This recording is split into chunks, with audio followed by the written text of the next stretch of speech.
And in this episode of my new custom series, I'm going to show you guys how I made this custom diorama for my action figures. I want to start off by saying I went about doing this wrong, but I still feel like the end result still came out good. But what I mean by doing it wrong is if you look at the screen, you can see that I'm trying to dig the knife through the styrofoam, which is the wrong way to go about it. You're supposed to do line by line and slice by slice, slowly chipping away at it. And me doing it this way resulted in it being uneven. And this is what I mean. As you can see, the styrofoam did not cut well at all. So I'm gonna have to go back and fix this. And this is the result of me not knowing the correct technique and way to go about it. But it's okay though, because I ended up learning throughout the process. Now thanks to my cousin Maximilian Studios for giving me the right technique and tips to go about cutting this correctly.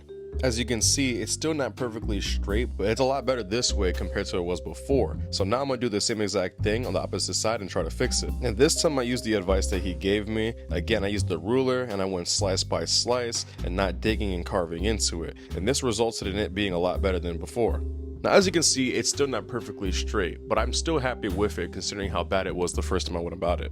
Now this is the sidewalk that I wanted for the diorama, and this cut was not good at all. Again, I'm still new to this, but I still was very dissatisfied. And after numerous attempts of trying to fix it, it felt like it just kept getting worse and worse. And honestly, I wanted to give up.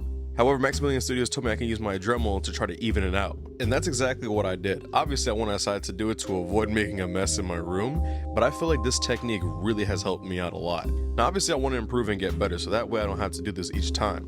Now the next part was carving in the design for the sidewalk. I used my X-Acto knife and a pencil and ruler in order to do it. After that I used like this scraper brush that I had just to add texture to the sidewalk, and then went over it with my tinfoil ball on the edges. Texturing these dioramas really make it look realistic and make it go a long way. And I used a tinfoil ball on everything, especially on the road part of the diorama. And this is what it looks like so far, and I think it looks really nice. I really thought about giving up, I'm not gonna lie to you, but I'm glad I stayed with the process. I know it looks a little silly, but trust me, when it's painted, it's gonna look so much better. Now the next part was to add the lines for the brick wall. Again, I used my ruler for this and a pencil, and then I went over it with an X-Acto knife. And this is what the pattern looks like. I think I did a good job, considering how this is my first time making a brick pattern for a diorama. And then I went over it with the tinfoil ball and carved out some parts of the bricks to make it look a little weathered and damaged. And shout out to my tinfoil ball for really adding in all that texture. But we're almost done. Now it's time to add the magnets so that way everything can stay together. And in case you're wondering, these are the magnets that I use. I recommend getting these because these are really good quality, because I used to use the ones at Home Depot and those are pretty weak. And we're going to be gluing in these magnets using this hot glue gun that I have. Now, one piece of advice that I highly recommend is to get a hot glue gun that has high and low temperature. You want to use the low temperature so that way the hot glue doesn't eat through the foam. I press the magnets down on the foam to get the shape and then use my X-Acto knife to dig into it. So now that the magnets are glued into the foam, the last thing to do is to paint it. And I'm really excited for that because I feel that's where I excel the most. So the first color that I'm painting all my foam is going to be black. This is because it's a good first base color to add on to your dioramas. For this small set, I think I went over it with black about 3 to 4 times. Now, I think that depends on you and how big your diorama is. I then used some tape so that way I can add the yellow line in the middle of the road.